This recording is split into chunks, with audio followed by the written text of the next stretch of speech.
not know exactly what this word feminist meant, and I did not want Okoloma to know that I did not know. So I brushed it aside and I continued to argue. And the first thing I planned to do when I got home was to look up the word feminist in the dictionary. Now, fast forward to some years later. I wrote a novel about a man who, among other things, beats his wife and whose story doesn't end very well.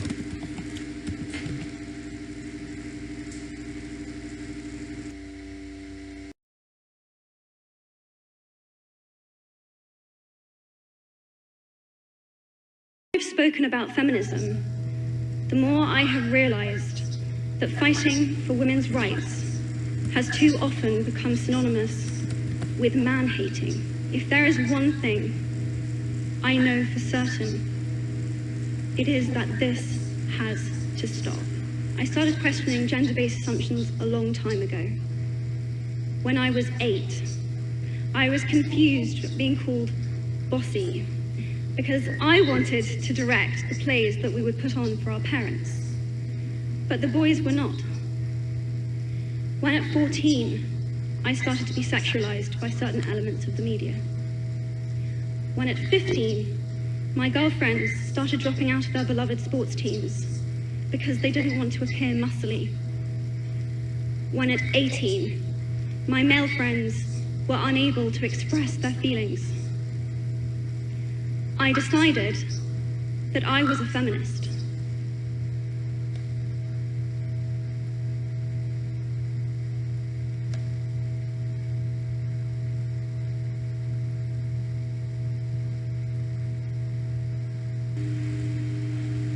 There's a need for exposure for young artists of color and young queer artists and other marginalized peoples. Why don't we make the platform to launch other people's art and get other people recognized?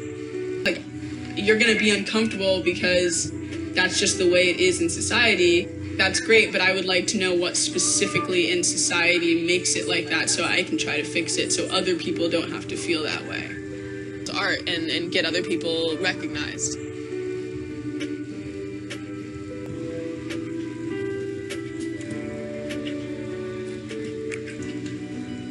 I think that's like a beautiful thing, to be unapologetic and a Black woman.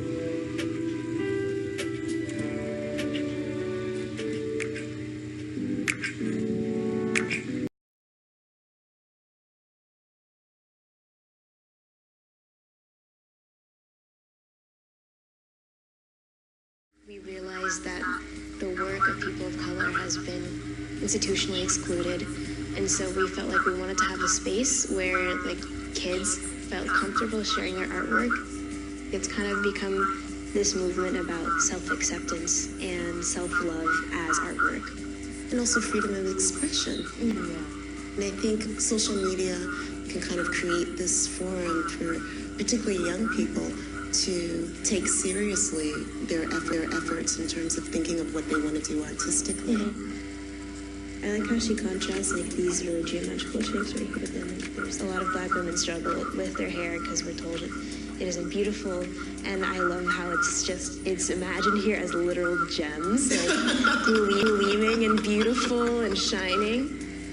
The thing I like about your work, you just create a dialogue between your work and your audience, like Black femmes and, you know, Black femme bodies. I don't know if it's always intentional, but it's noticeable.